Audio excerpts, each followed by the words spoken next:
O silêncio na sala obsidiana era usualmente o som de dinheiro caro, vinho respirando veludo, raspando contra mármore e bilhão-dólar negócios sendo sussurrados sobre o wagyu, carne de boi. Mas em uma chuvosa terça-feira em novembro, o silêncio na mesa 4 não era sobre dinheiro, era sobre sobrevivência. Quando Johnny Thorne, o bilionário da tecnologia atualmente enfeitando a capa da Forbes, trancou os olhos com uma jovem garçonete chamada Helena e moveu sua mão através de seu peito. Ele não estava pedindo a conta. Ele estava assinando um mandado de morte. O que aconteceu nas próximas 2 horas não apenas quebrou o ciclo de notícias, estilhaçou as vidas de todos naquela sala. E a parte mais aterrorizante, a arma não estava onde ninguém pensava que estava. Ariana Vance alisou a frente de seu colete preto, respirando fundo antes de sair da cozinha.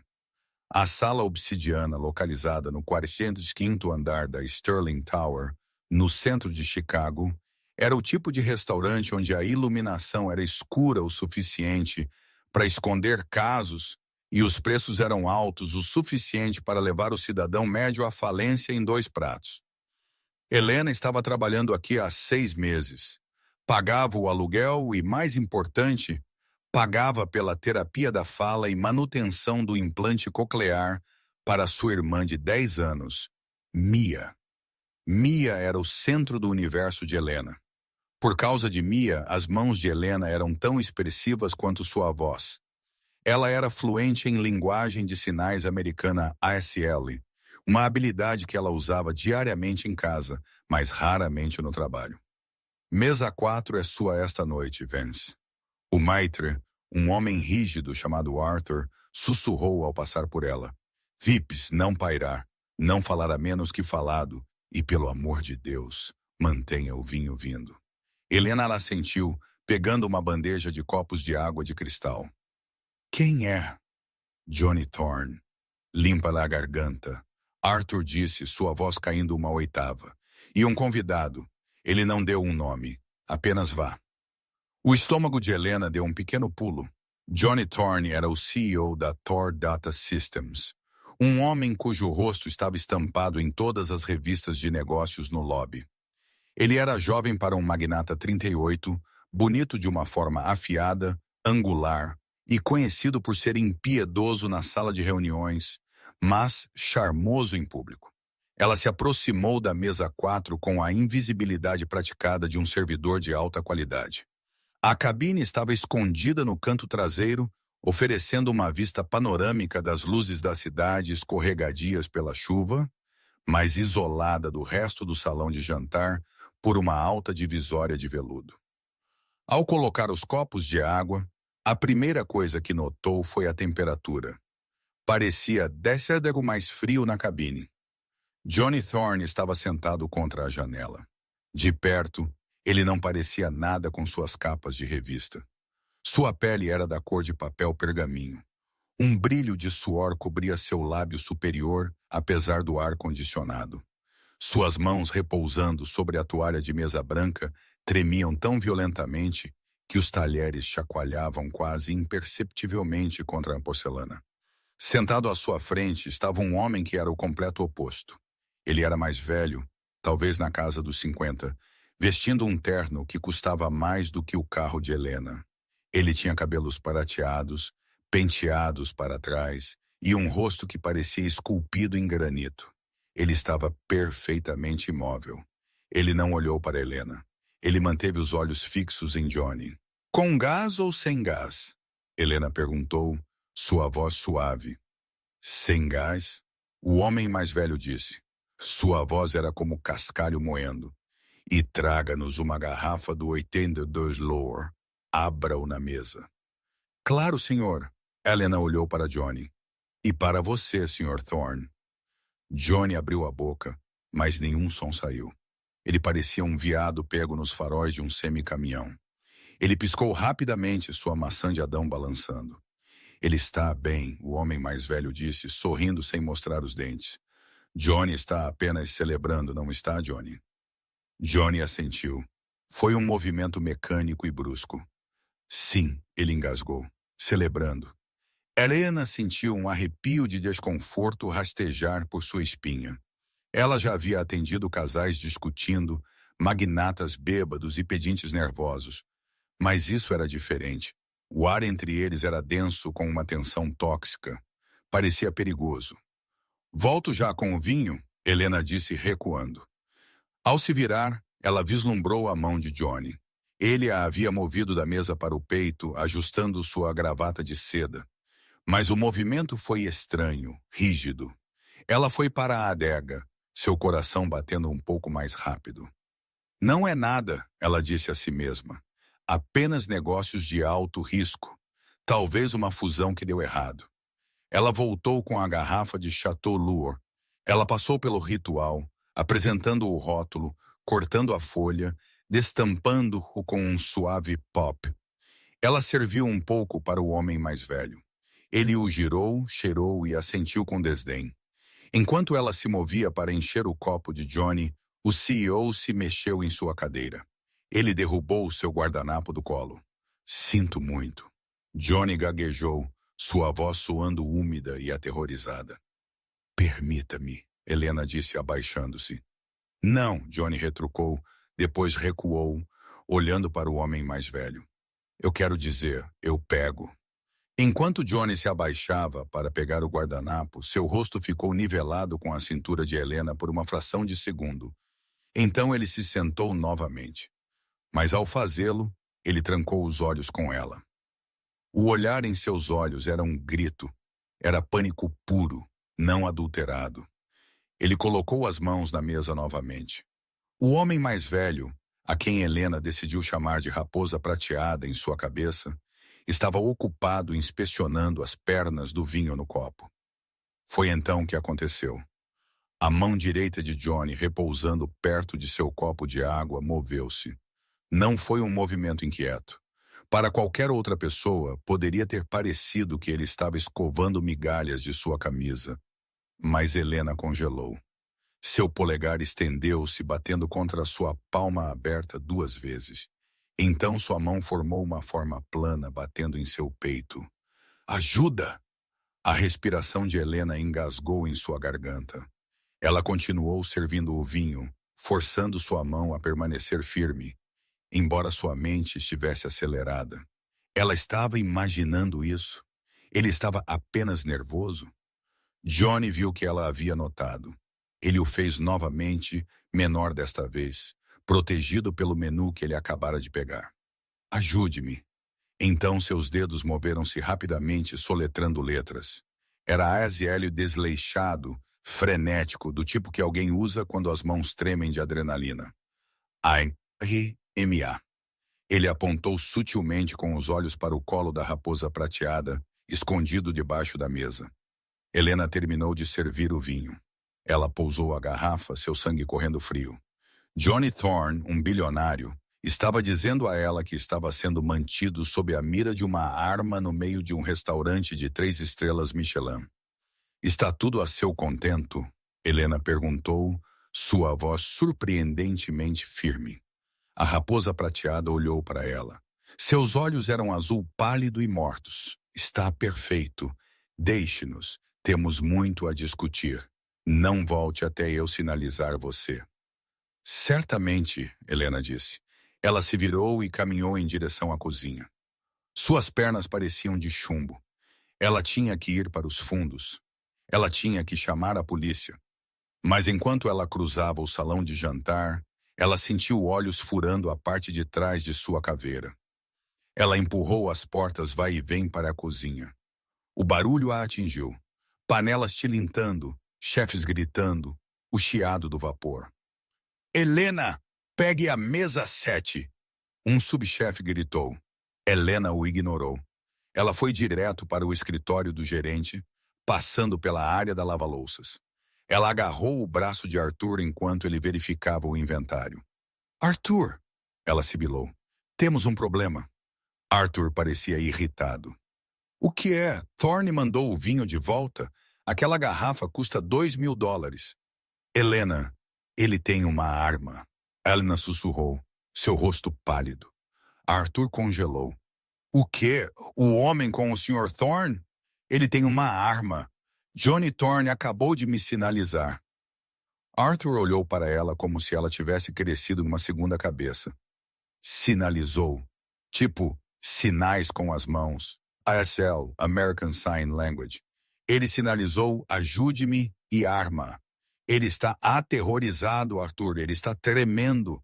O outro cara está mantendo-o como refém na mesa. Arthur riu nervosamente. Helena, você assiste muitos filmes.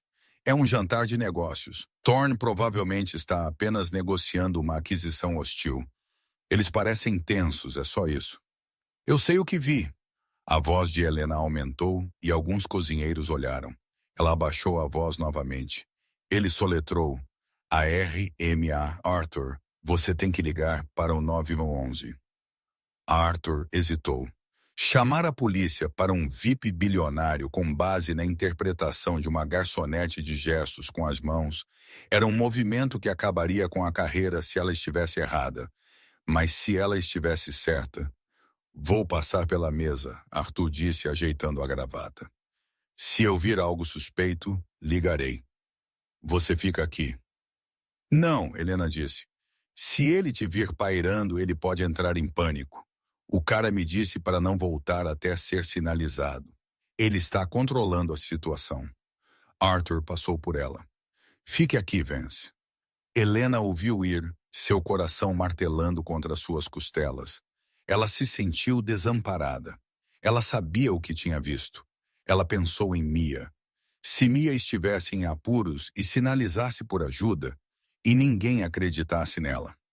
Helena olhou para a porta de saída de emergência nos fundos da cozinha. Então ela olhou para o telefone de serviço na parede. Ela não podia esperar por Arthur. Ela pegou o receptor e discou 911. 911. Qual é a sua emergência? Esta é uma situação de alarme silencioso. Helena sussurrou, virando as costas para a equipe da cozinha. Ela se encolheu no canto perto do freezer. Estou na sala obsidiana, 450 North State Street. Tenho uma situação de refém. A voz da operadora se aguçou instantaneamente. Você está em perigo imediato, senhora. Eu não, um cliente. Johnny Thorne. Ele me sinalizou usando linguagem de sinais que o homem com ele tem uma arma. Johnny Thorne, o CEO. Sim, ele está na mesa 4. O homem com ele é mais velho, cabelo prateado, terno cinza. Thorne indicou que a arma está debaixo da mesa. Por favor, você tem que ser discreta.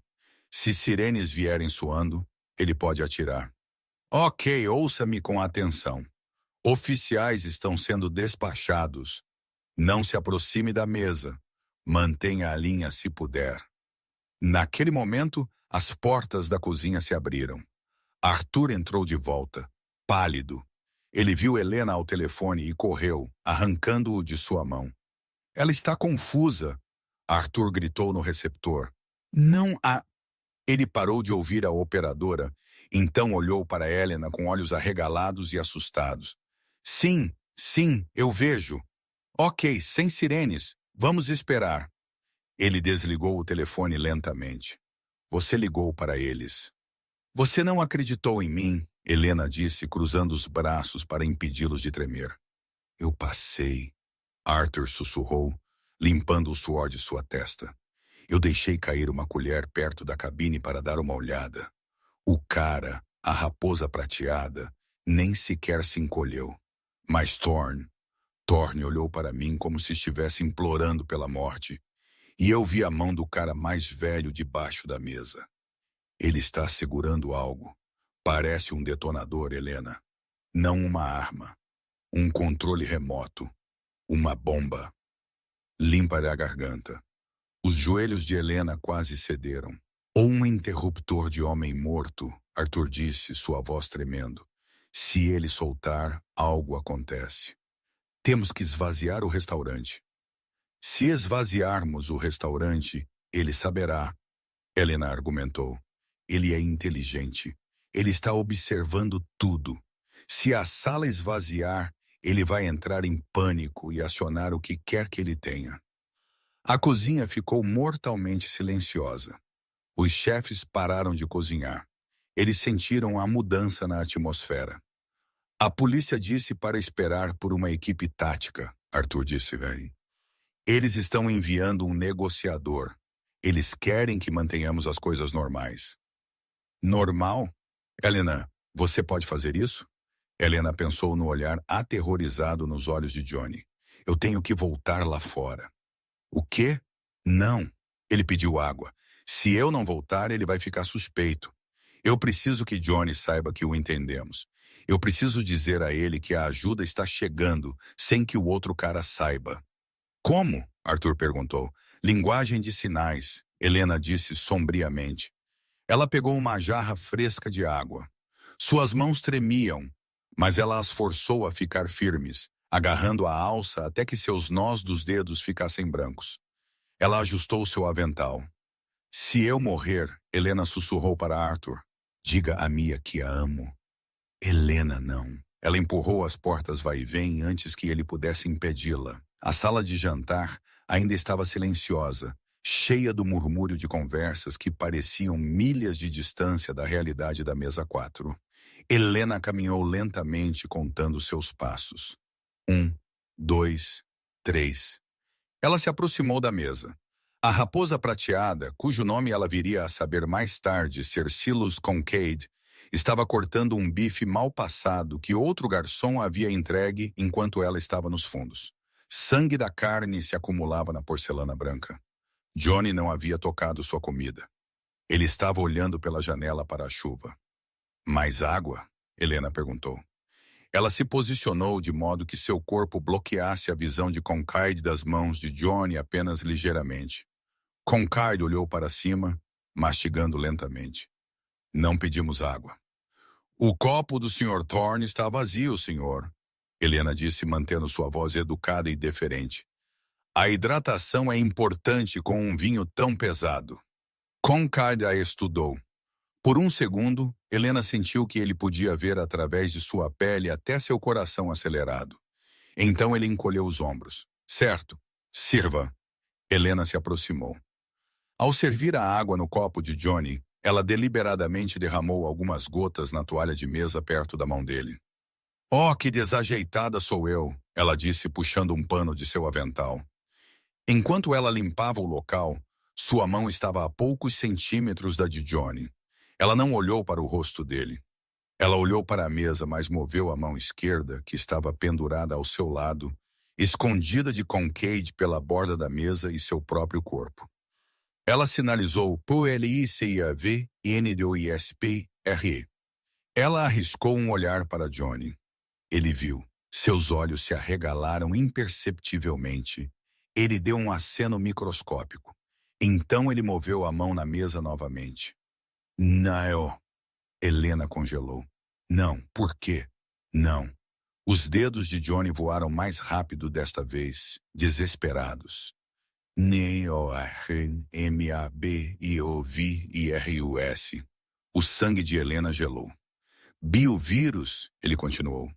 M-O-N-I-T-U-R-F-R-I-A-C-A-R-D-I-A-C-A. Ele bateu em seu próprio pulso. S-E-U-M-I-T-O-R-A-P-D-U-S-E-I-L-M-O-R-R-L-I-B-E-R-A. Helena entendeu com clareza aterrorizante. Não era apenas uma bomba. Era uma arma biológica e estava conectada a um monitor de frequência cardíaca, seja em Kincaid ou em Johnny. Se o coração de Kincaid parasse ou se a frequência cardíaca de Johnny subisse muito devido ao pânico, o dispositivo seria acionado. Eles estavam sentados em uma bomba nuclear biológica. Há algum problema, senhorita? Kincaid perguntou. Sua voz era como uma lâmina de barbear. Helena voltou à realidade. Ela percebeu que estava olhando para a toalha de mesa por muito tempo. Não, senhor, ela disse, forçando um sorriso que parecia uma máscara. Só queria ter certeza de que peguei tudo. Uma mancha arruinaria a noite. À noite, Kincaid disse, pousando sua faca. Está apenas começando. Diga ao seu gerente que quero o menu de sobremesas e diga a ele para fechar a sessão. Quero privacidade para o resto de nossa refeição, sem mais convidados sentados perto de nós. Eu o informarei imediatamente, Helena disse. Ela se afastou, suas pernas parecendo descoladas de seu corpo. Ela tinha que levar essa informação à polícia. Se a equipe SWAT invadisse e atirasse em Concord, eles matariam todos no prédio, talvez na cidade. Ela chegou à cozinha e desabou contra o balcão. Arthur estava lá junto com um homem em um colete tático que havia entrado pelo elevador de serviço dos fundos. Relatório, o oficial disse. Ele estava intenso e focado. Você não pode entrar, Helena ofegou. Você não pode atirar nele.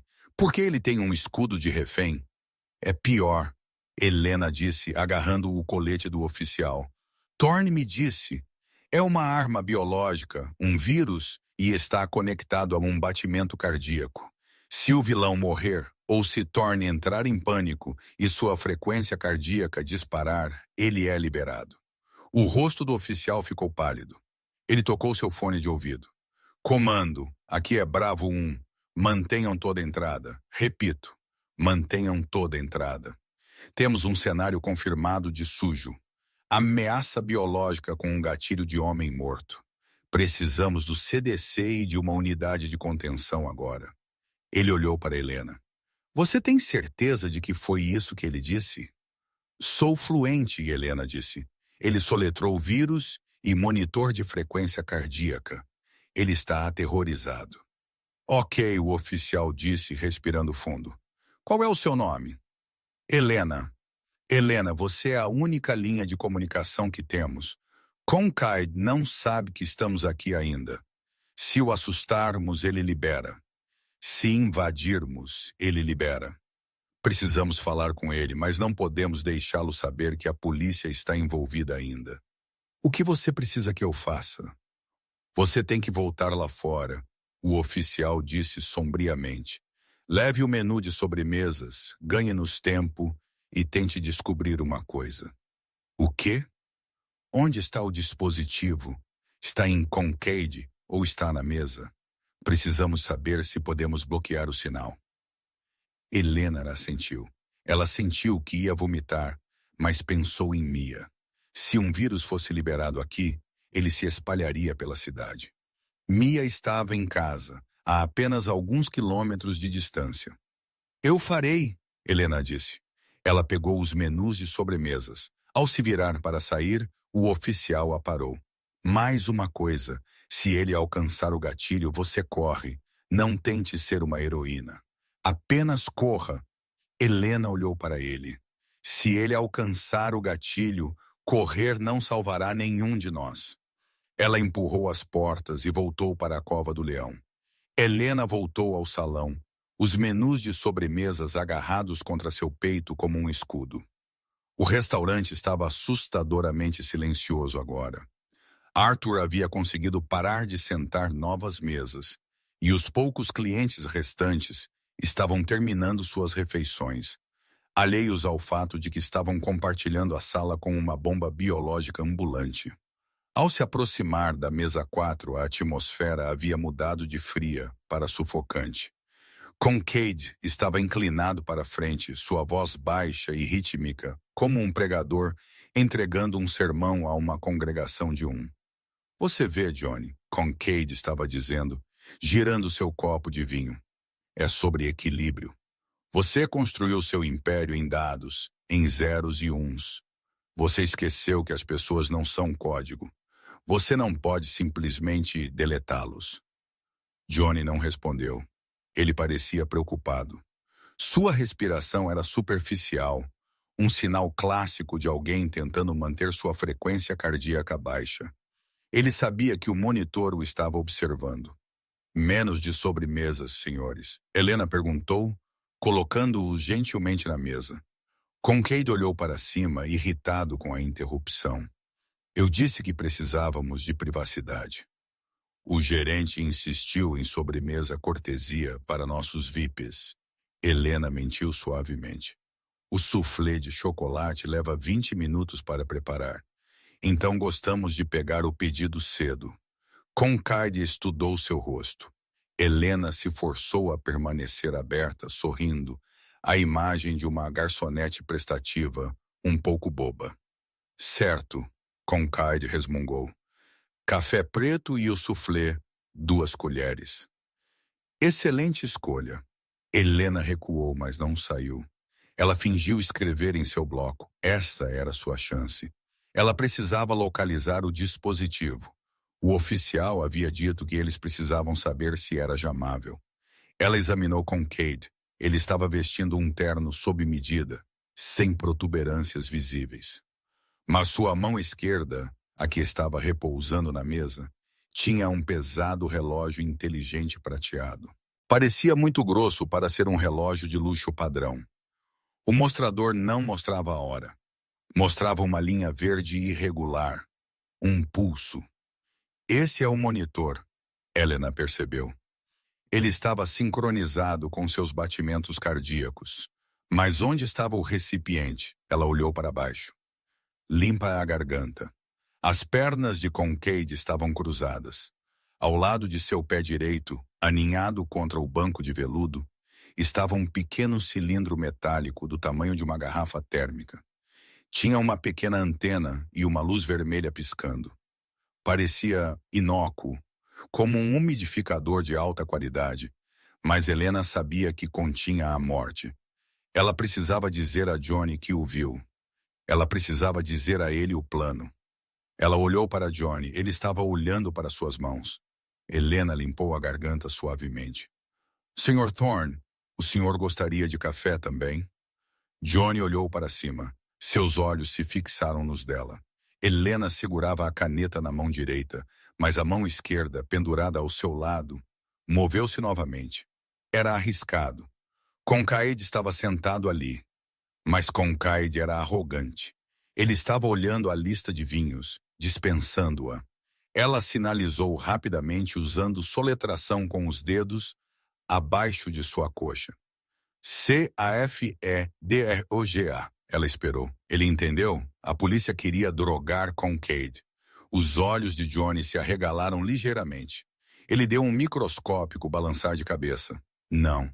Sua mão repousando na toalha de mesa bateu um ritmo.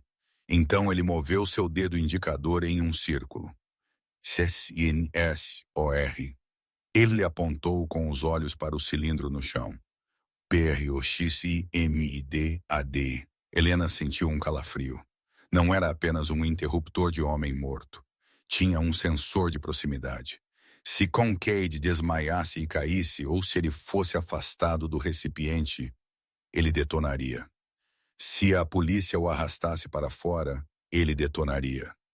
Johnny continuou sinalizando, seus movimentos irregulares. C-O-D-I-G-O-P-E-N-A-S.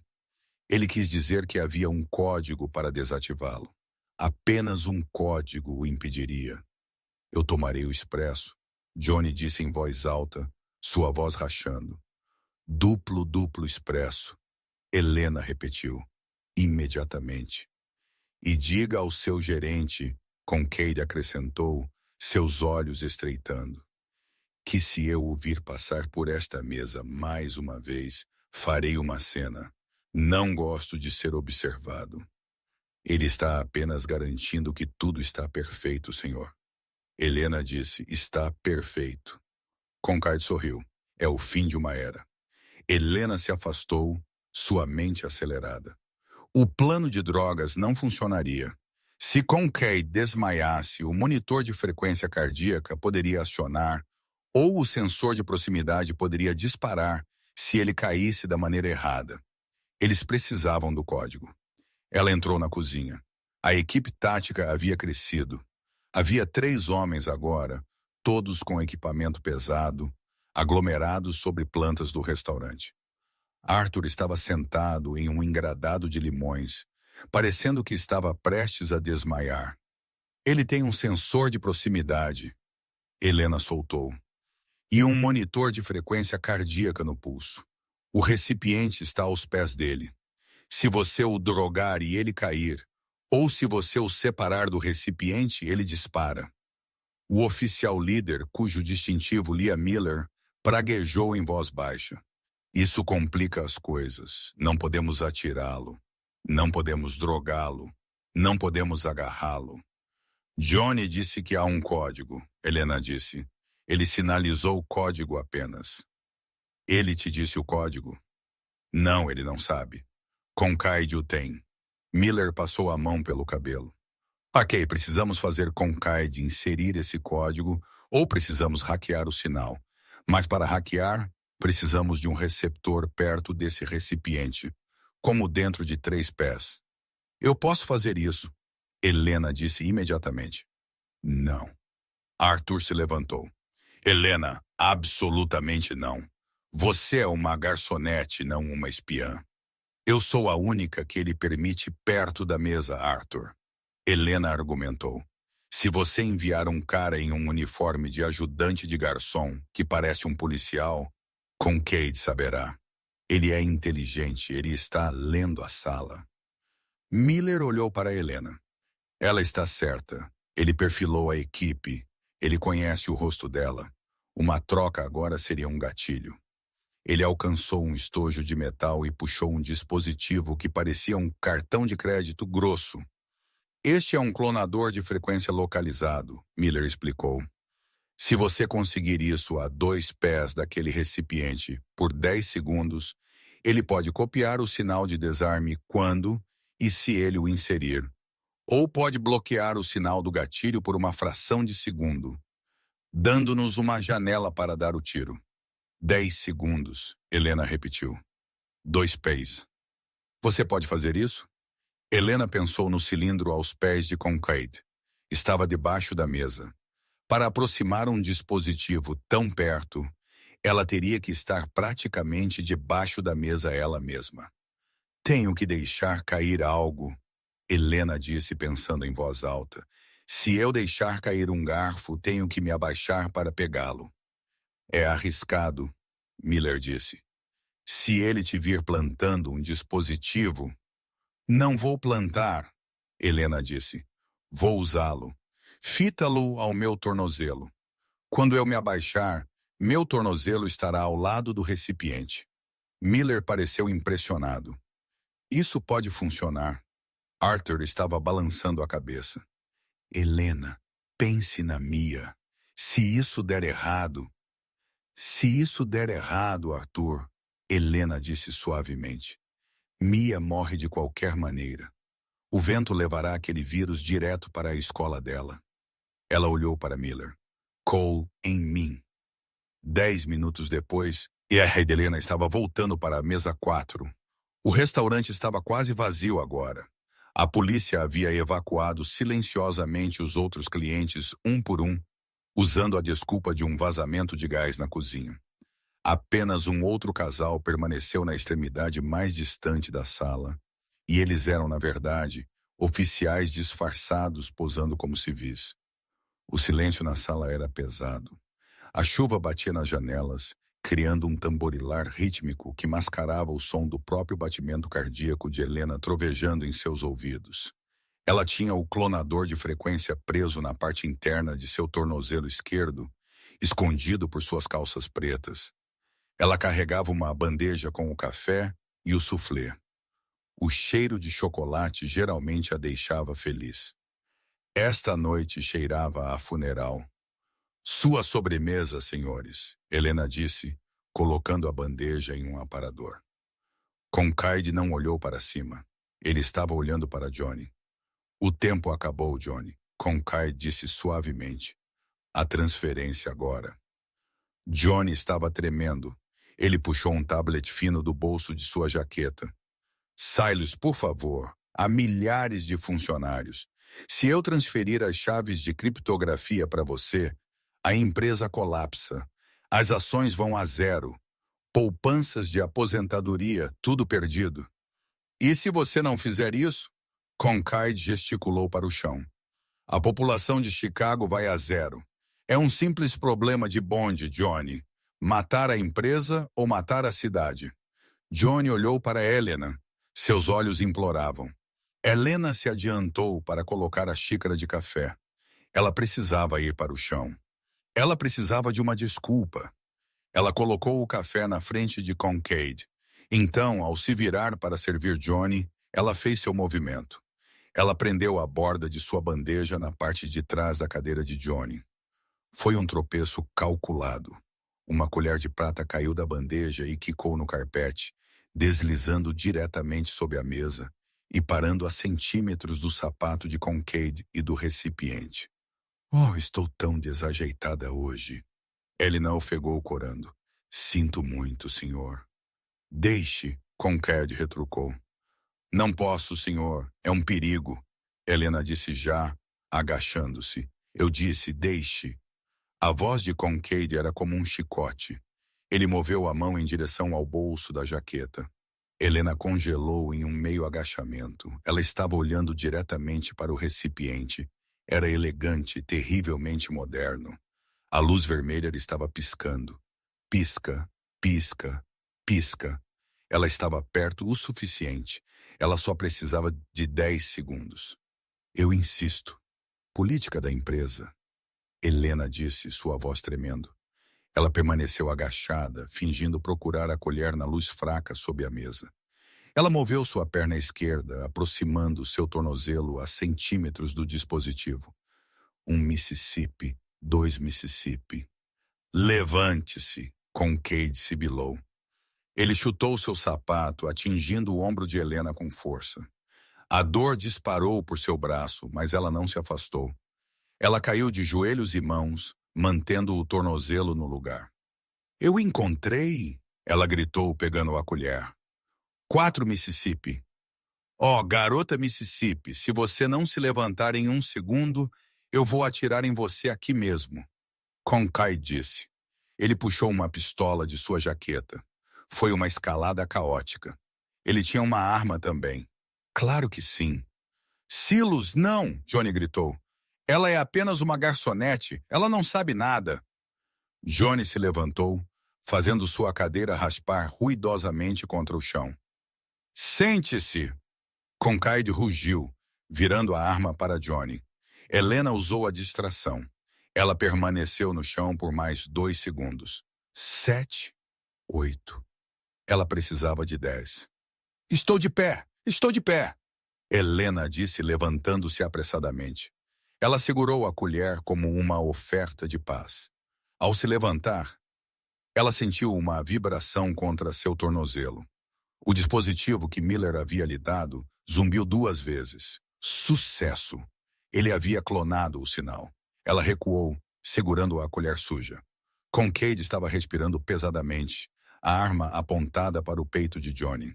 Você está testando minha paciência, Kincaid cuspiu. Sente-se, Johnny. E você? Ele olhou para Helena com olhos frios e mortos. Se eu te vir novamente, você morre primeiro. Sim, senhor, estou saindo. Helena recuou, virando-se apenas quando estava no meio do caminho pela sala. Ela caminhou o mais rápido que pôde sem correr. Ela irrompeu na cozinha e praticamente caiu nos braços de Miller. Você conseguiu? Miller perguntou, segurando seus ombros. Zumbiu. Helena ofegou, esfregando seu ombro machucado. Ele me chutou. Ele tem uma arma também, uma pistola. Miller arrancou o dispositivo de seu tornozelo e o conectou a um laptop configurado na mesa de preparo. Linhas de código fluíram pela tela. Temos o handshake, Miller disse, seus olhos examinando os dados. Temos a frequência. Mas, droga, o quê? Arthur perguntou. É um código rolante, Miller disse, batendo o punho na mesa. Clonamos a conexão, mas não podemos gerar o código de desarme. Só podemos bloquear o gatilho. Se ativarmos isso, podemos bloquear o sinal de seu monitor cardíaco para a bomba por talvez 5 segundos antes que a bomba perceba que perdeu a conexão e autodetone. 5 segundos? Helena perguntou. 5 segundos, Miller confirmou. Essa é a nossa janela. Bloqueamos o sinal. O link se rompe. E nesses 5 segundos, temos que colocar uma bala na cabeça dele e proteger o recipiente. Mas ele está com uma arma apontada para Johnny agora, Helena disse.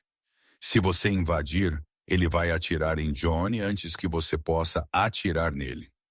Temos atiradores de elite, Miller disse. Mas Kincaid é inteligente.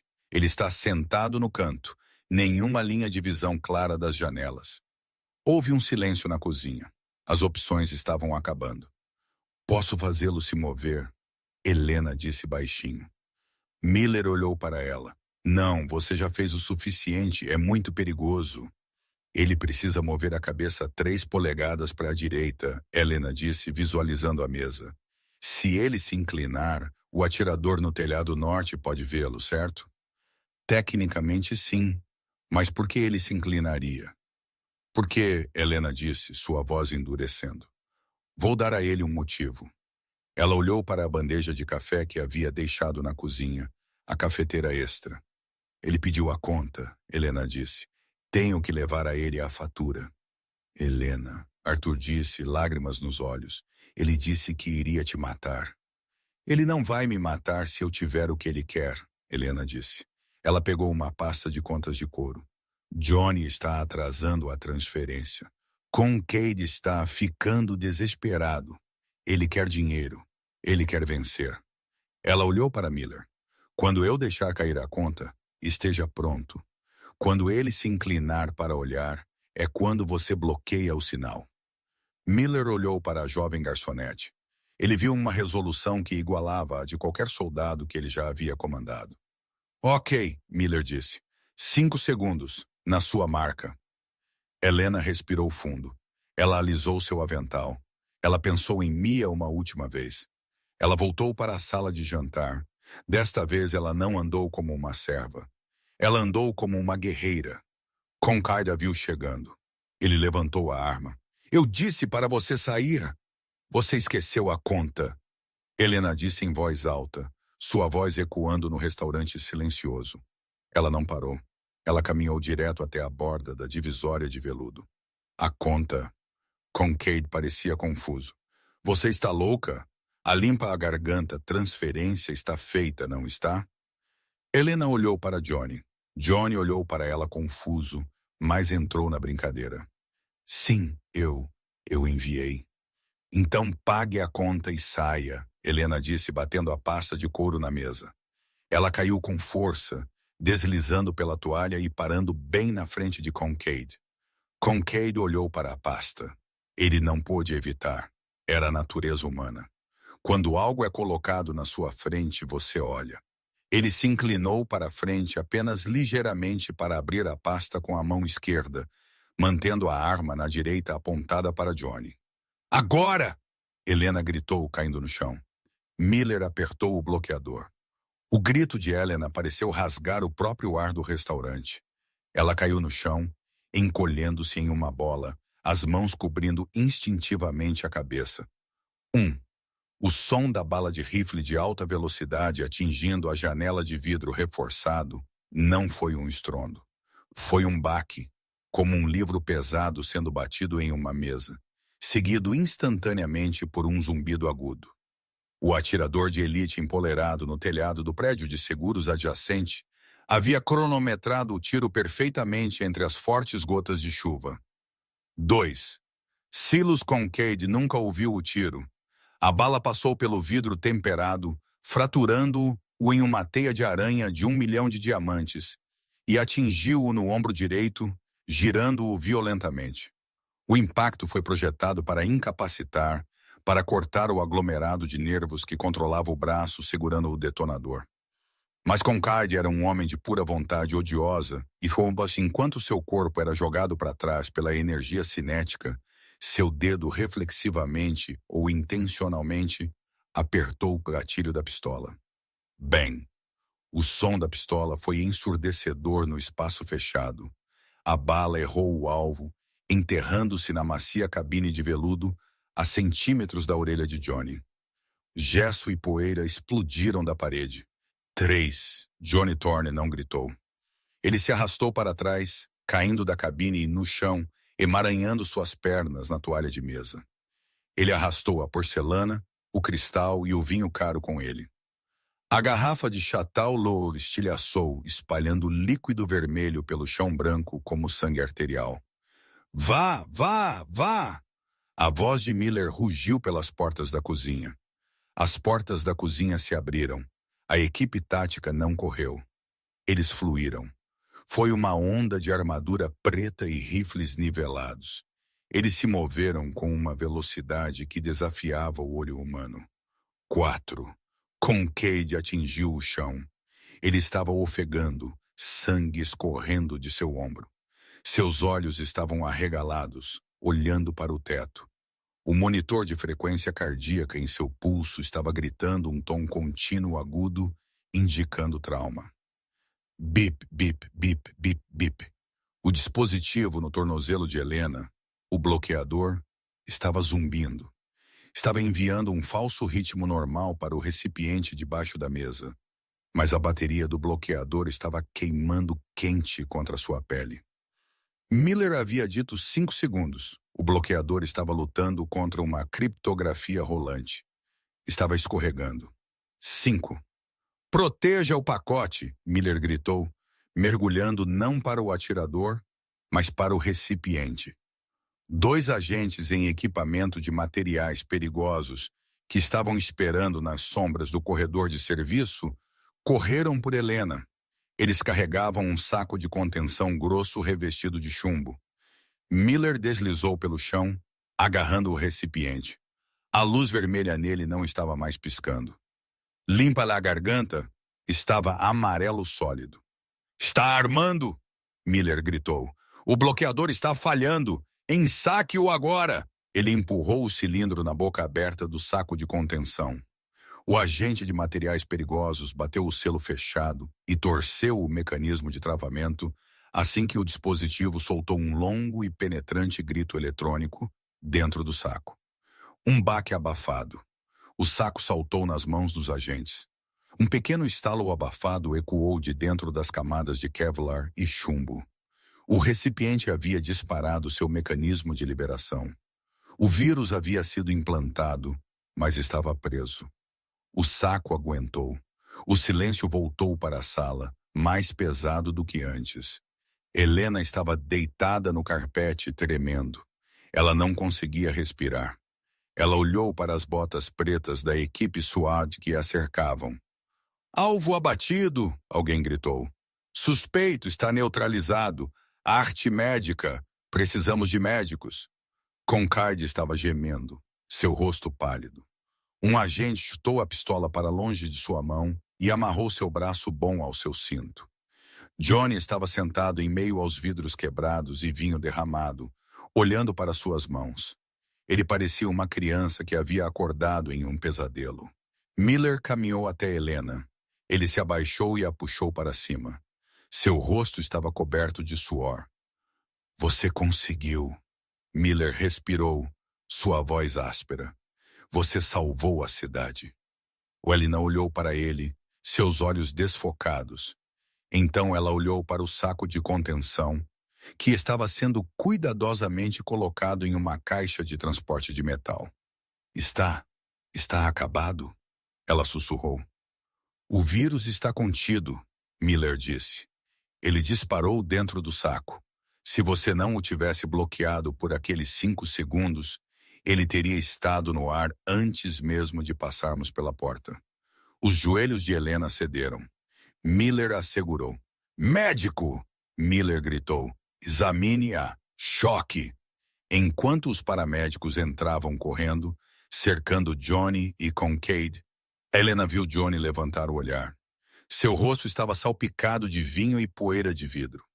Ele olhou através da sala entre as pernas dos oficiais e trancou os olhos com ela. Ele não falou. Ele lentamente levantou a mão até o peito. Ele bateu em seu coração 2 vezes, então apontou para ela. Obrigado. Helena conseguiu um aceno fraco antes que a escuridão na borda de sua visão tomasse conta, e ela se deixou desmaiar. As próximas 48 horas foram um borrão de luzes piscantes, salas estéreis e vozes fazendo as mesmas perguntas repetidamente. Helena foi levada para uma ala privada do hospital não porque estivesse ferida, mas porque era uma testemunha de um evento terrorista classificado. Ela foi interrogada pelo FBI, o DHS e o CPD. Eles a perguntaram sobre cada gesto, cada sinal, cada nuance do comportamento de Kincaid. Ela aprendeu a verdade. No segundo dia, o agente Miller sentou-se ao lado de sua cama, segurando uma xícara de café morno de máquina de venda automática. Ele parecia exaurido. Quem era ele? Helena perguntou, puxando a manta do hospital. Silas Kincaid, Miller disse, esfregando os olhos. Ele não era um terrorista. Não no sentido tradicional. Ele era o mentor de Thorne. Os olhos de Helena se arregalaram. Seu mentor. 20 anos atrás, Kincaid e Thorne começaram a Tor Data Systems juntos. Kincaid era o brilho por trás do código. Thorne era o rosto, mas Kincaid ficou ganancioso. Ele queria vender seus dados de usuário para governos estrangeiros. Thorne descobriu e o forçou a sair da empresa. Kincaid perdeu tudo: suas ações, sua reputação, sua família. Miller tomou um gole de café. Ele passou 10 anos planejando este jantar. Ele construiu uma arma biológica que mira um marcador genético específico. O seu, o meu, o de todos. Era uma cepa de gripe modificada, altamente letal. Ele não queria dinheiro, Helena. A transferência que Johnny estava fazendo não era dinheiro. O que era? Era o código-fonte para o novo projeto de IA da Tor. Kincaid queria destruir o legado de Johnny antes de matá-lo. Ele queria roubar o futuro. Helena estremeceu e a linguagem de sinais. Johnny aprendeu a AES anos atrás. Miller disse. Sua sobrinha é surda. Ele apoia uma enorme fundação para deficiência auditiva. Kincaid não sabia disso. Ele pensou que Johnny estava apenas inquieto. Essa supervisão salvou a vida de todos. Miller se levantou. Você é uma heroína, Helena. O prefeito quer te dar uma chave da cidade. As estações de notícias estão acampando fora do hospital. Mas há outra pessoa que quer te ver primeiro. A porta se abriu. Johnny Thorne entrou. Ele parecia diferente. A arrogância do bilionário tinha sumido. Ele estava usando um moletom e jeans simples. Ele tinha um curativo na bochecha onde um pedaço de vidro o tinha arranhado. Limpa aí a garganta. Miller acenou para Johnny e saiu da sala, fechando a porta suavemente. Johnny ficou aos pés da cama. Por muito tempo, ele não falou. Ele apenas olhou para ela com uma intensidade que fez Helena corar. Então ele começou a sinalizar. Limpa a garganta. Sinto muito. Helena sinalizou de volta, seus movimentos fluidos e naturais. Você não tem que ser. Você foi a vítima. Johnny balançou a cabeça. Eu te coloquei em perigo. Eu vi você entender meus sinais. E em vez de dizer para você correr, eu te usei. Eu te fiz minha cúmplice. Eu te fiz arriscar sua vida. Eu escolhi ficar, Helena sinalizou. Eu tenho uma irmã, Mia. Se aquele vírus saísse, ela teria sido ferida. Eu fiz isso por ela. Johnny parou. Ele caminhou até a lateral da cama e sentou-se na cadeira. Ele falou em voz alta desta vez, sua voz rouca. Conte-me sobre Mia. E assim, no silêncio do quarto do hospital, Helena contou ao bilionário sobre sua vida. Ela contou a ele sobre a luta para pagar o aluguel, o custo da terapia da fala, os velhos implantes cocleares que continuavam quebrando, o medo de que Mia ficasse para trás na escola porque eles não podiam pagar os tutores particulares de que ela precisava. Johnny ouviu. Ele não verificou seu telefone. Ele não olhou para seu relógio. Ele ouviu cada palavra. Você salvou minha vida, Helena, Johnny disse suavemente. E você salvou minha alma, de certa forma, sentado naquela mesa esperando para morrer. Eu percebi que todo o meu dinheiro, todo o meu código, não podia me comprar mais 5 segundos de vida. Mas você me comprou aqueles segundos. Ele alcançou seu bolso e tirou um talão de cheques. Helena enrijeceu. Eu não quero seu dinheiro, Sr. Thorne. Eu não fiz isso por uma gorjeta. Johnny sorriu um genuíno sorriso cansado. Eu sei, é por isso que você merece. Ele escreveu algo, rasgou o cheque e o colocou na mesa de cabeceira virado para baixo. Isto não é uma gorjeta, Johnny disse. Isto é um adiantamento. Um adiantamento? Estou começando uma nova divisão em minha empresa, Johnny disse. Tecnologia de acessibilidade. Vamos construir a próxima geração de aparelhos auditivos, implantes e software de tradução. Eu preciso de alguém que entenda a luta. Alguém que possa me dizer, Pushkan, quando meus engenheiros estão sendo idiotas. Alguém que percebe as coisas que ninguém mais vê. Ele se levantou. Eu quero você para administrar o departamento de ligação. Você e Mia. Helena olhou para o cheque. Ela o virou. A quantia escrita no papel não era um salário. Era um número com 6 zeros. Isso é um adiantamento, Johnny disse, para a educação de Mia e para sua nova vida. Ele caminhou até a porta. Leve seu tempo. Recupere-se. O trabalho está esperando por você quando estiver pronta. Ele fez uma pausa na porta e sinalizou uma última coisa. Corajosa. Então ele se foi. 6 meses depois, a gala foi realizada na mesma sala onde o pesadelo havia acontecido. A sala obsidiana havia sido remodelada. O veludo escuro tinha sumido, substituído por vidro claro e arejado em madeira clara. Não era mais um lugar de sombras. Helena estava no palco usando um vestido verde esmeralda. Ela olhou para o mar de rostos, gigantes da tecnologia de elite de Chicago, políticos.